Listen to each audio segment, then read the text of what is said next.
In the name of Allah.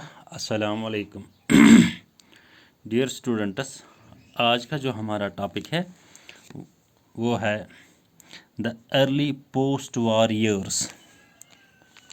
Early post war years. Dear students,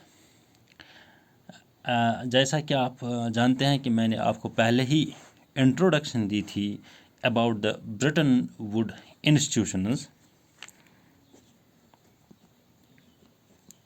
Bretton Woods Institution.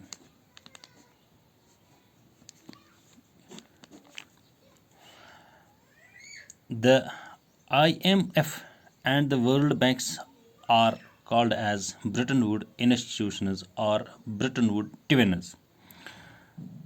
जैसा कि आप जानते हैं कि मैंने आपको बताया था कि IMF एंड वर्ल्ड बैंक,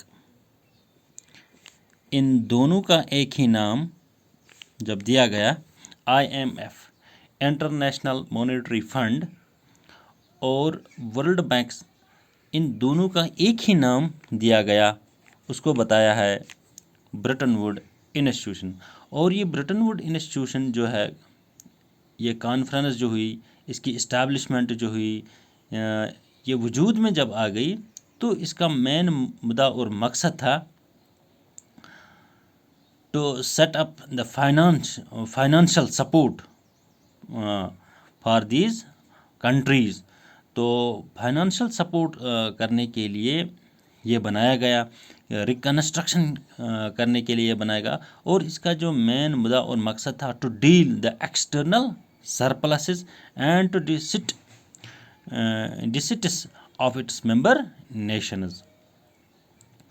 तो इसी तरह से इसने जो ऑपरेशन शुरू किया था वो इन 1947 से इसने स्टार्ट किया फाइनेंशियल ऑपरेशंस।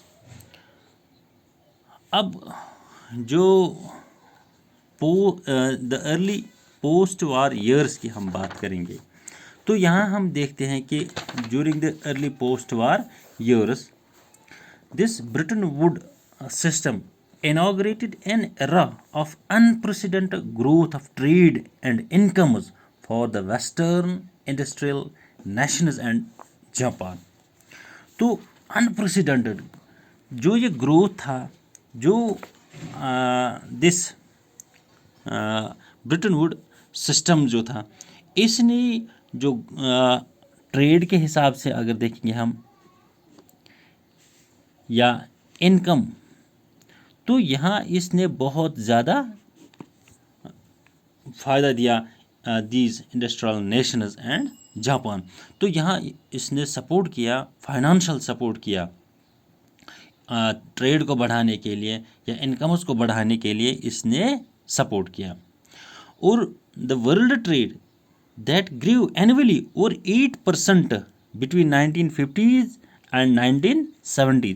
और जो वर्ल्ड ट्रेड था that grew near about 8% annually, 8% वो बढ़ गया in during the years between 1950 and 1970।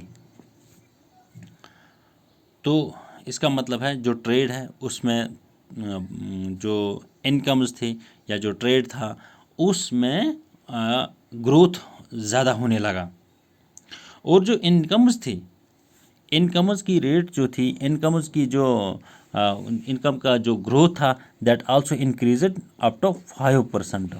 उसमें भी 5% इंक्रीज हो गया। और जो ग्रोथ था, ग्रोथ ऑफ द पॉपुलेशन, ये जो ग्रोथ था that growth was stable growth.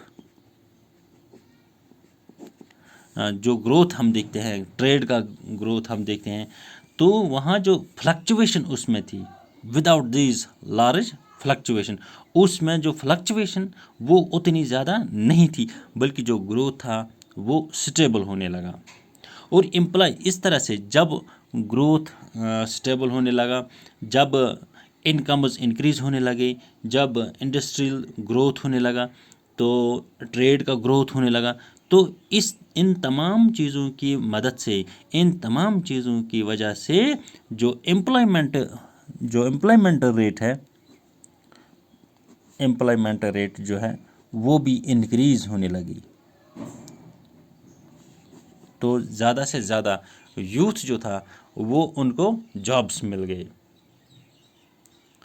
तो these decades, these early post-war years, these decades also saw some important features। तो कुछ और अहम फीचर्स देखने को मिले, जैसा कि there was spread of technology,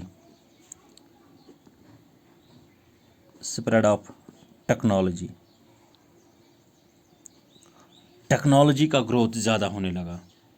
there was spread of enterprise.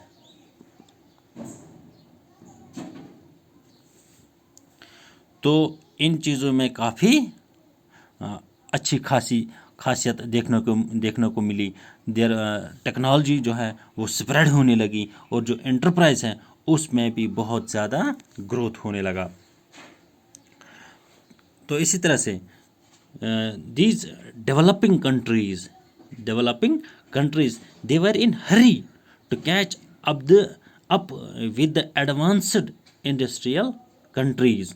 वो जो डेवलपिंग कंट्रीज थे they began to hurry to catch up with the advanced industrial countries। तो जो डेवलपिंग कंट्रीज होती हैं वो भी तेज़ी के साथ अपना जो ग्रोथ है उसको बढ़ाने लगे। तो जब वो कैच करने लगे तो वो ये चाहते थे कि हम भी अपना जो ग्रोथ है वो डेवलप्ड कंट्रीज जो हैं उनके साथ हम मुकाबला करेंगे, उनके साथ साथ हम चलेंगे। तो डेवलपिंग कंट्रीज जो थी, developing countries they were in hurry to catch up with the advanced industrial countries। They invested vast amounts of just like तो उन्होंने vast amount invest किया, just like capital इसको invest किया। importing industrial plants and equipments, industrial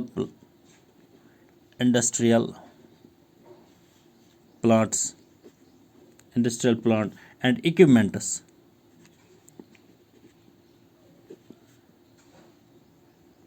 featuring modern technology।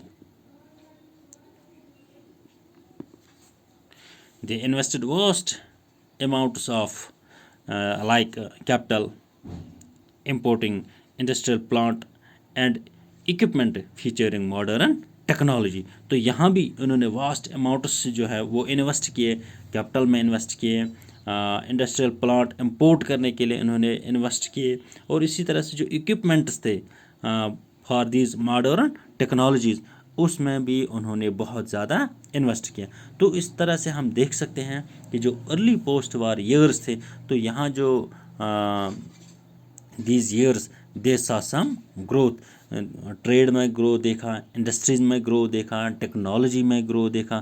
तो जब जो incomes थे वो भी इंक्रीज़ होने लगे, और इसी तरह से जो ग्रोथ जो होने लगा वो स्टेबल ग्रोथ होने लगा विदाउट दीज फ्लक्चुएशंस। तो इसी तरह से अगर हम एम्प्लॉयमेंट की बात करेंगे तो एम्प्लॉयमेंट जो रेट है वो भी इंक्रीज़ होने लगी, क्योंकि टेक्नोलॉजी का ग्रोथ होने लगा, टेक्नोलॉजीज़ बढ़ गई तो ऑटोमेटिकली उसमें जॉब्स मिल सकते हैं। तो एंटरप्राइज जो है उसमें जो ग्रोथ है वो भी इंक्रीज़ होने लगा। तो इसी तरह से जो डेवलपिंग कंट्रीज़ थे वो अपना ग्रोथ जो है वो अपनी ट्रेड जो है वो बहुत तेज़ी के साथ बढ़ने लगे। वो भी एडवांस्ड इंडस्ट्रीज़ के साथ अपना जो तिजारत है, ट्रेड है वगैरह जो भी है उसको तेज़ी के साथ बढ़ाने लगे। तो इन्वेस्ट किया, चाहे वो कैपिटल की बात हम करेंगे, चाहे इंडस्ट्रियल प्लांट्स हो या कोई इक्विपमेंट्स हो, तो वहाँ अपना जो रोल है वो बहुत तेज़ी के साथ बढ़ाने लगे। तो this was all about the early post war years. Thank you.